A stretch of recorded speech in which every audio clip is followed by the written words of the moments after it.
Recently, I had a long discussion with a new friend of mine about whether or not you should restore, recondition, or just flat out bubba a gun.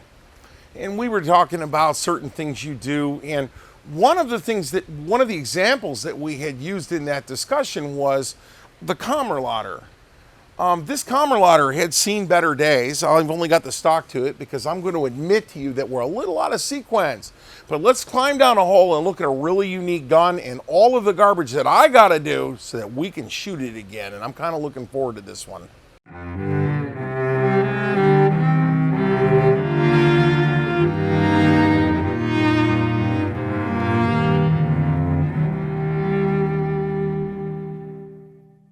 Even though I'm not doing the metal first, I always work the wood first, and we're going to do the wood here. But the metal has to be conserved immediately because that decay has been going on for 140 something years, and I wanted to check it off. So most of the heavy decay removal work has been done here, and we've stopped it from decaying. This is not a job that gets done in one day. Therefore, it cannot be videoed in one day. So I want to cover something about something Bruno and I are about ready to try. At the Small Arms Humane Society, there are some things going on that is not allowing me to perhaps give, every individual video or your gun absolutely top billing. So Bruno and I are going to try something a little bit different. Multiple guns that have to be done over long periods of time. We're gonna have to try to break these videos up, and I'm going to start shooting. And we're going to do them over a period of weeks and sew them together. Now I know Otheus has a way. They wear the same clothes every time, guys. Yeah, his attention to detail is excruciating, and there's no way I can keep up with that. So what we're going to try to do is you're going to see these videos, these long ones. The Kammerlader, for instance, which is the video we're in the middle of, is a result of footage that's been shot over several weeks, sewed all together, and then dropped into one video. As we begin to go, there are other things that have to happen, and we'll get there. Just give us some feedback. Let us know how you like it. So let's get back over to that woodwork, shall we? Trying my uptight thing here again. So this stock, you say, well, look, the grain's running this way. Why did the stock blow that way? I've got a theory about recoil in that if the line of thrust is here this way and the line of resistance is there, of course, the entire gun attempts to fold up. So let's look at the other side. Yikes, this thing has been absolutely peppered, and we haven't gotten to the best part yet. So I've already come through and dug all the old epoxy out of this groove, and I've pulled a couple of screws out of the inside of this stock. Hang on, let me go grab them right here. I pulled a couple of screws out of the inside of this stock, and I got to tell you what, that screw sat in there like that. It wasn't even glued in. The head didn't touch the bottom of this crack, and there was not enough in it, and there was no glue on it. If you look on the other side, this screw was sitting in this hole like this. The head of the screw was mechanically touching this piece of the crack, and this didn't even go all the way to the crack, and they weren't glued in. So this is not how you fix a stock crack and make it hold recoil. What I was doing next is I went over and I found a couple of really, I don't know what they're called, but you see how the heads are flat? So I don't want like a drywall screw where when the screw comes in, it has a wedging action and it tends to want to split the wood apart. This stock needs a lot more help than that. If you look on this, you're going to see the remnants of some white China marker lines. Which, where did my China marker go, buddy? Screw it. I said it. You got it? Thank you very much. Thanks, Case. I had some white China marking lines on this, and this is the plane that the new screw is going to have to go through a plane, like right here, and it's also going to have to go through a plane. It's going to start right there and run right under it here like this. And now I'll play with this here and let you see it. So this screw is going to have to touch down right, where did I do it? I'm going to do it right there. I'm sorry, I want it back a little bit more. That screw is going to be sitting in there like that. I felt the wrong hole here. Hang on. It's really, really easy to fix it in China marker. It's a real pain in the neck to fix it once the acroglass sets. So we're going to run that screw through the sidewall of this stock here, and then we're going to run it through the crack boundary right there and hang on to it. You got some issues when you get up inside of this. Refocusing right there. You got some issues when you get up inside of it. The whole bottom of this stock was oil soaked like crazy. I'm trying to get you a little bit more light here. There we go, a little bit more light. You know, that's all we're gonna get. Okay. There are divots in here for these screws. There's a hole up in the bottom of this for there's a little toggle that hangs onto a piece of leather that keeps you from slapping it.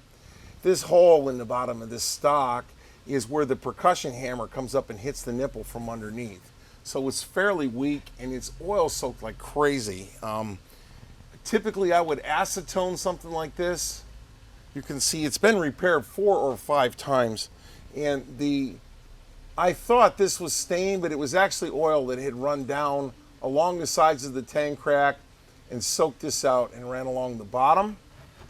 Yeah, but here comes the fun stuff. Oh, wow, look at that. So there was a crack that I've already repaired that was right here, and the crack ran all the way up, around, and down. I clamped on that. But that's the screw hole that the original small screw was in, and that's the screw hole right there that the other small screw was in. I've already pilot drilled here and here. Now those will have to be countersunk, and we're about to go do that. But when we're all done, that'll all suck together. And then the coup de grace is going to be in this screw hole right here. Hang on a minute, I got my towel a little bit crumped. This screw hole, it's not a screw, but that's actually the negative impression of the main, or the trigger return spring screw right here. We're going to bore a hole right through that, all the way through the stock, up into the tang, right here, and we're going to suck the stock together that way and prevent this thing from splitting open into the rear anymore. So we're going to get over here to the vise and we'll see what we can get over there. We're going to do a little bit of wood screw theory here. A lot of wood screws have a fluted head on them like this, or the drywall screws, and then they come down and then there's threads on them. All right, come down threads, and then all that comes back to a point, right? Humor me here. In this particular case, I don't want this kind of head design because it tends to wedge things apart, which is great, but not what I want for right now. Note that there are no threads on this part of the shank right here. There are no threads here. That's going to become important. Second thing you got to know about screws, and then I'm going to draw you what I want, all right?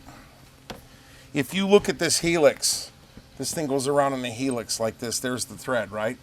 There is a minor diameter, which is the inside, and it's the bottom of the V's, okay? And then there's a major diameter out here, and this dimension here to here, that's major. And then from here to here is minor. Remember that, because what we're going to do when we pilot drill a hole for this, we're going to be a couple of thousandths under the minor diameter so that the helix will grab the wood, but we won't wedge it apart. Because what we are attempting to do, remember, minor's the middle, major's the outside. So if we're going to free bore a hole so that the screw can drop through it, we drilled it a major diameter. And then if we are going to let the screw do its work and auger into something, we drill to the minor diameter, okay? So here's what we got to do. If we've got 2 pieces of wood here and we want to clamp them together, we're going to drill a hole all the way through this. That's the minor diameter. And then we're going to open up the top of this hole to the major diameter so that when we drop the screw in here, and here's our screw head, and we drop the screw in, the threads bite on the bottom piece but slide through the top piece, thereby clamping everything together hard. And then we're going to inert this whole thing in a big block of glue. So I've already pre-drilled this hole, and I came in and I started here and I've gone up to there. So I know, I believe that hole is already through drilled, and it is. This hole was drilled to the minor diameter. This one here is going to need a little bit of clean out, and it was already drilled to the minor diameter. And I did that with a very long drill bit. And you can see on this drill bit where I had marked, does that show up? Right there. You see that black line right there? I had marked this to note so that I didn't violate the outer extremities. This thing isn't far enough gone that I'm not allowed to come down a little bit here, and let me see that right, just a little right there. Okay, good. I didn't want to poke out right here in the cheek block. I didn't want to do that. Okay, that's good. I didn't want to poke out in that cheek block because then that's just another hole I got to repair, and it's unnecessary. For the glue escape hole that we typically drill, there's a glue escape hole. There's got to be a place where we let the air out. And what I'm going to do is come in right here. You can still see that it's off to one side. I'm going to come out right here and drill in that way, and that's going to be our air escape hole so that the glue will totally fill it up, and we'll have a rod coming completely through that hole. So now the first step we did, we've already drilled. Let's see here. Let me get me back up in here. Come on down a little bit, Bruno. Very good. Outstanding. Bruno is on point today. Hoorah. Okay, we've already drilled the minor. Here's the major diameter screw. Now the major diameter hole, we only want to go down to that first crack. We don't want to go below it, and we don't want to go all the way to it, and then we'll just take a Forstner bit, and the Forstner bit's going to be used just to create the seat on which this head sits. We want to have the head of this screw completely submerged underneath the stock line, underneath the small dollop of black acroglass. Black glass looks like grain, for those of you that have been around here for a little bit. So we're going to go ahead and set this up, pop that, and drill it.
When I bored this hole, the screw got longer because it's all relative, and the screw dropped down into this hole, right? So I'm going to run this in and start these threads, and then I'm going to check the screw off, pull it out, and cut it. But I will have already cut the threads, and the point will now be off of it, and then the last little bit will go ahead and rattle it home. Okay, so you can see the pockets I've drilled, and the screws sit down in that. This is like watching sausage being made, I swear. The guy that owns this gun is going to have a heart attack when he watches us do this. But when you see the final product, you'll understand why Whoops, wrong way. I gotta put this back in. This thing's long. Okay, there we go. I'm right-handed, so I have to make sure I've got this set up so that you can see and I can see. All right, so I've cut the finish off the head of this, and I'm going to drive this screw in until it's not quite all the way down, because I don't want to run the risk of it breaking out on the other side.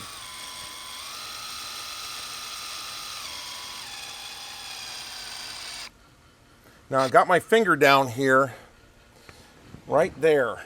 And I can actually feel it come down a little bit right there. See where I'm rubbing my finger right there? I can actually feel the point of that screw. Is that it, or is that a piece of finish? No, it's not. So if you put your finger there, yeah, it's your index finger. But as you run your index finger down there, you can feel it coming, and that's it right there. So I know that we got to take probably a good that much off the end of that screw. That's going to leave us enough threads. We're going to be fine. In fact, I'm going to tell you what. No, we're going to press on here. Okay, here we go. So same deal on the other side. So I'm pre-threading these because the time to start threading these holes is not while the acroglass is still sticky. And again, I got my finger back up here so that I know if it's going to break through, I can feel it getting ready and I can stop. Because I can fix a pinprick, but...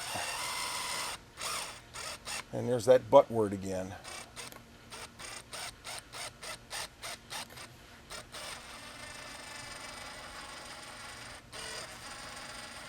That one may be short enough. Now, the torque will start to drag. Right here, the torque will start drawing up. Oh yeah, there we go. Yeah. Okay, so that screw has now come down to full torque. It's coming back out. I'm going to glue it. But you test fit all this stuff first, man, because when you light that 20-minute firecracker, now, that crack did not draw, and it wasn't going to draw because this had all been glued before. So when you guys try to send me something and I say, please, dear God, don't help me. Don't glue anything. If it's cracked, it's cracked. Leave it alone. I'll deal with it. In this particular case, I'm actually going to cut a piece of walnut out of a board with grain running that way, and I'm going to try to inlet some walnut in there so we don't have this big nasty black line running here, but that is what that is. But right now, good luck cracking that. Hang on, I'm going to remaneuver it.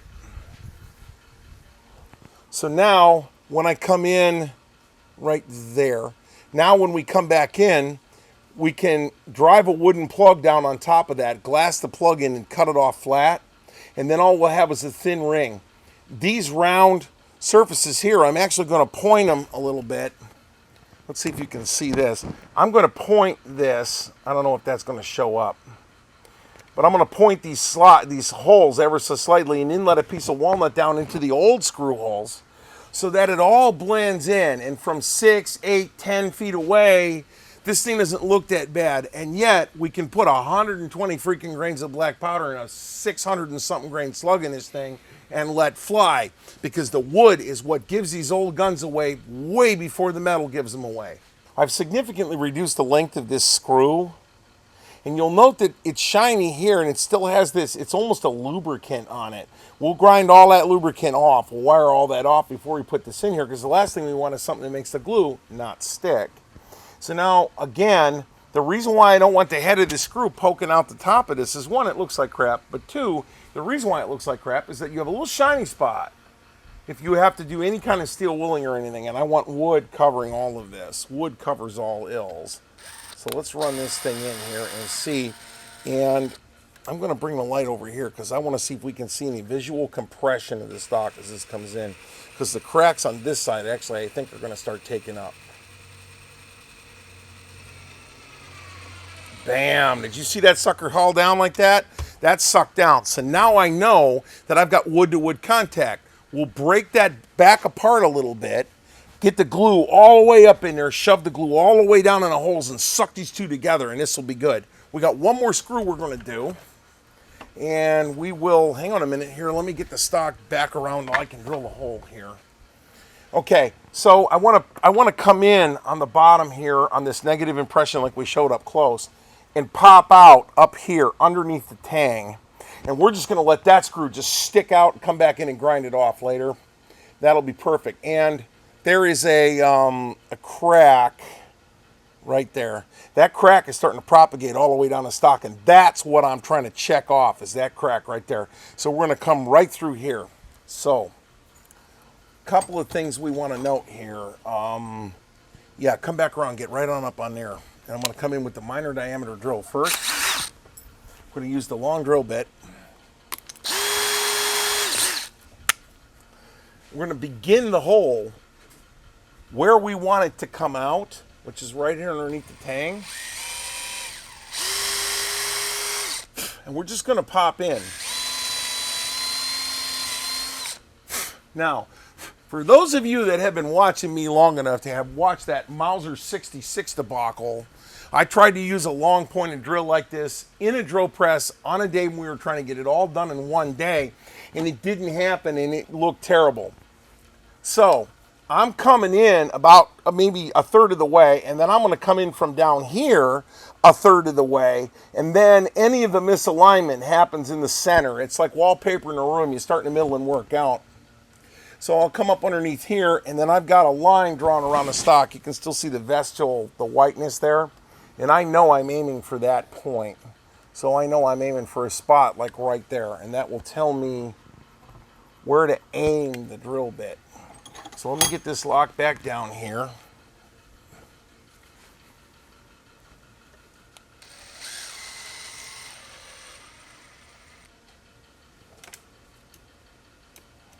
Yeah, I'm aiming for right there, okay.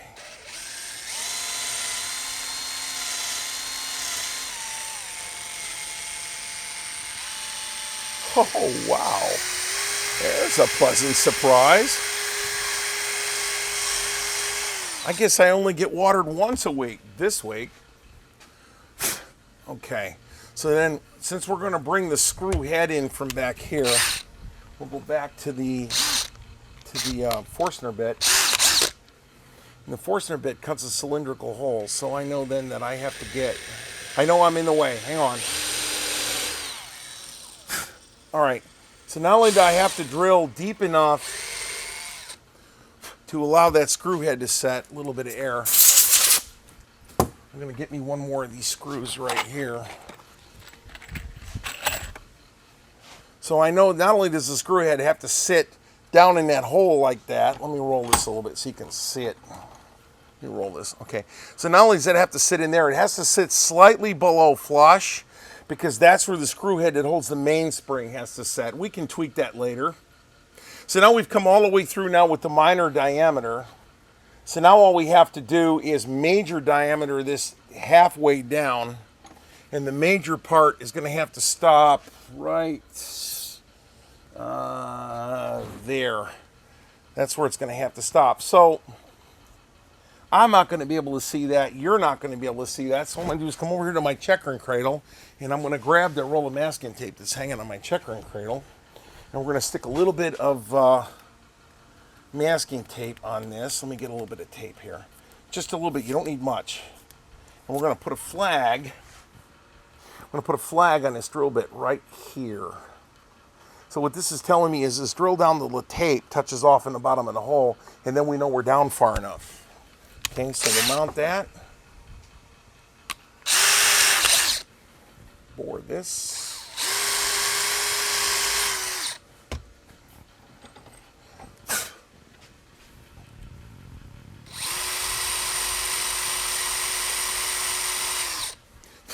Okay. Switch bits. Put the star back on. Shift to low speed. Now we know this is going to stick out. I'm not worried about it. We'll just mark it with a Sharpie marker, pull it out, grind it most of the way off. And then we'll find one of the few other things that a Dremel tool is good for. Should start biting right about now. There we go. Bang. Full torque.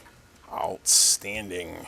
Just like the finish on the Gewehr 91 in Anvil 4, the finish has been taken off this stock from about here to up here. It's definitely been taken off the sides, it's been taken on the top. So you're not looking at original finish.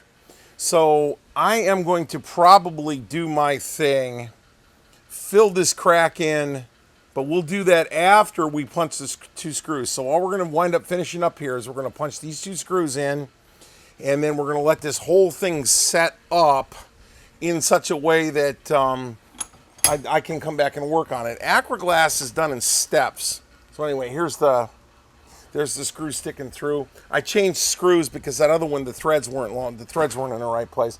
But I got a big old honking wood screw sitting in here, and I got torque pulled on this. So all I'm going to do in this particular one is glass this, glass this, glass that. And then I'm going to come back and do the cosmetics later. Because some of the things I'm going to then do is lay the trigger plate down inside of this thing and make this just be a black hole. So when you pull the trigger plate off, all you're going to see is a black hole. When you pull the tang off, all you're going to see is a little black spot right here. And then I'll come back in and do things like make sure that the breech face is glassed up against it, fill all this in. Part of the reason why Bruno and I have got to go to this multiple format where you see these long jobs like this is there's just no way to do all this in one sitting. And I'm not going to sit here for 8 or 10 hours, push this glass, and do all this stuff because, to be really honest, I got one shot at getting this right. And I got one shot at it. And I got one shot at a lot of things because my reputation's kind of riding on it too. So anyway, we'll glass it, and then we're going to wind up sanding this off. We'll take all this off, re-dye it, and then come back in with that wax trick that I was using with the toilet bowl ring. Blend all this up and get this thing so that it passes the gun rack smell test. I've drilled the 2 glue escape holes up there, and now I've mounted this chisel. I drove it down in to spread this crack apart, and that's pretty hard to do and listen to it crack when you're doing it, but I have to, not because this glue is going to do any work, but because this glue has got to give me something to refinish to. So we're going to just literally rub glue down in that. Now, I know what I've told you before about not allowing the glue to wet the surface. It doesn't matter. This is not the original finish on the gun. This side cheek is coming down white. And what will happen is that any finish that's on the side here, when you hit this break, the eye can't decipher that. We're going to do this glassing in about 4 steps, and you're only going to see one of them. Step 1 is going to be running the 3 screws in. Step 2 is going to be making sure that all of the parts fit down in, that the trigger plate fits, that the recoil shield fits, and that's going to be several hours from now when we're going to be done with this filming session. And then step 4, or it's 3 or 4, is going to be plugging all these holes, making it look pretty, and making sure I don't have to do any more cleanup. The next time you see this gun, we'll probably be doing the metal, but we've only got enough time to do a little bit of the wood now, and then I'm going to film the metal as it goes, because there's lathe work involved. There's all kinds of stuff, and I've got to get this thing out of here. So let's get on with this. With the glue paddle, I'm actually going to push glue down into this joint. I'm just going to push it in, and it's going to squeeze out.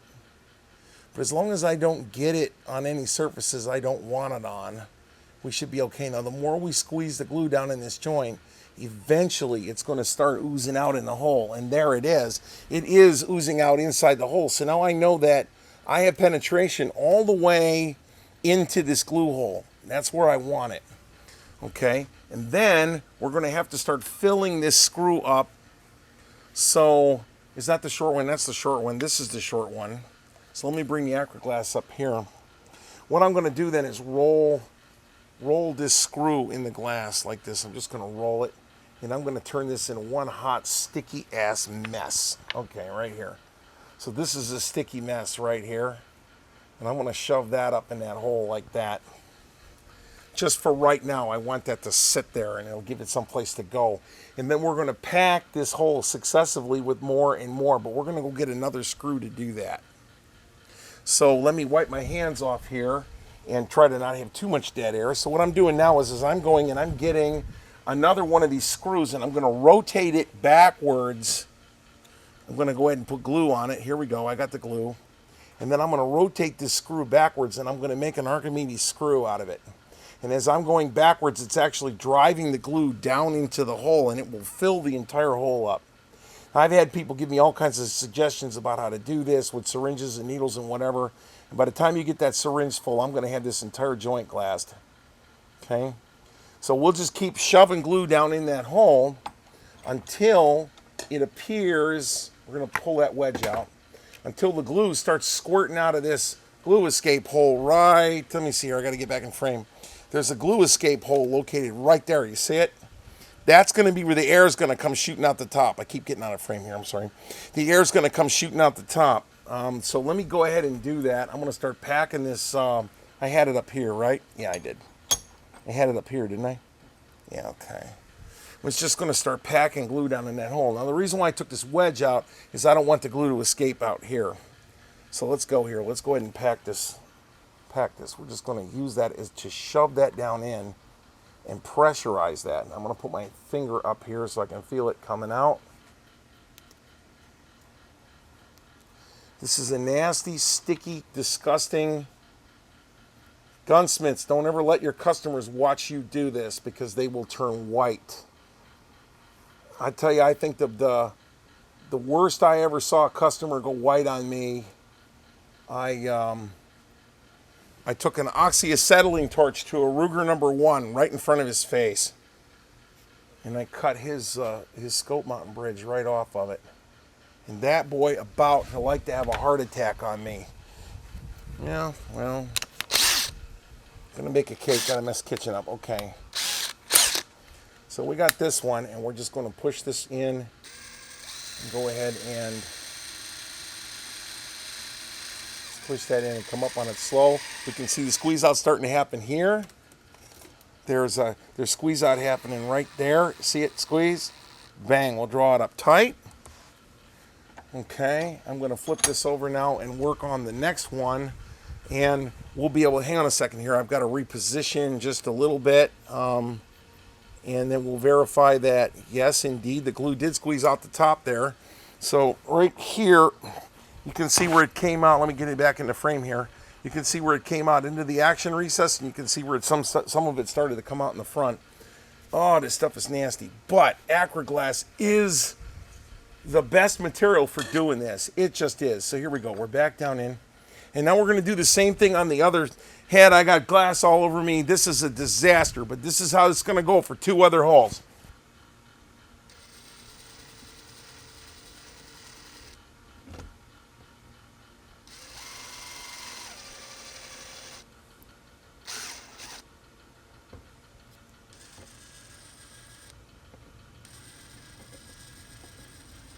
Find this screw head in there.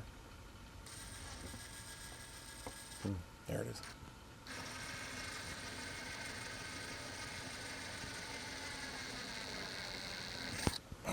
Okay.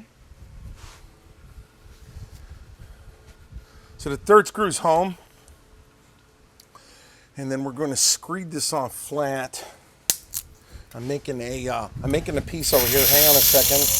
What I'm doing is in my grinder, I'm making a screeding stick in order to be able to come in here and just screed this off flat. Move that away. And the reason why I want to screed this off is because I know eventually that I'm going to have to go back and bore down into this, and this will all be glass bedded later. So I got to get all this out of the way, or else it makes it difficult to impossible in order to finish that. I want all this clean. I want all this inletting here to be cleaned out. Now I want to show you something here. So I'm going to flip this thing over. I'm going to flip it over. I'm just going to flip it over and come right back to you. Okay. So, hang on. Here we go, right here. So let's look at what we're looking at here. That should be in focus. We've got blowout coming from the inside of that screw hole. We've got blowout coming from the inside of that screw hole. We've got blowout coming from both of our vents, and we got blowout coming out the top of that screw as it went in. And when I crank down on this side, let me get the light to bounce off that perfect. You see this black streak right here? That's actually glue extruding out of the hole as we crushed it all together. In all, pretty good. And I'm going to go back in and do a little bit of clean out. If you guys ever start playing with Acroglass, there's something I want you to know about. We know that we're going to sand this, right? So I want to see if you can find it. If you have Acroglass on your hand like this, you got it on your thumb, and you roll it, You will make a perfect, I don't know how the hell we're going to see that. Hang on, let me get this. You can make a perfect acroglass fingerprint right on the side of a gun and not even realize it. Which, on a stock that's not going to be sanded off and then blended with the rest of the finish, is a calamity. It's a catastrophe. So you have to be very, very careful where you put this stuff, because while it's amazing, it stays put and it'll go. Now this hot, sticky mess, the next time you see this, is not going to be hot, nor is it going to be sticky. Well, yeah, yikes. Those who like sausage shouldn't watch it being made, and so ends just another beautiful day in paradise. See you on the backside.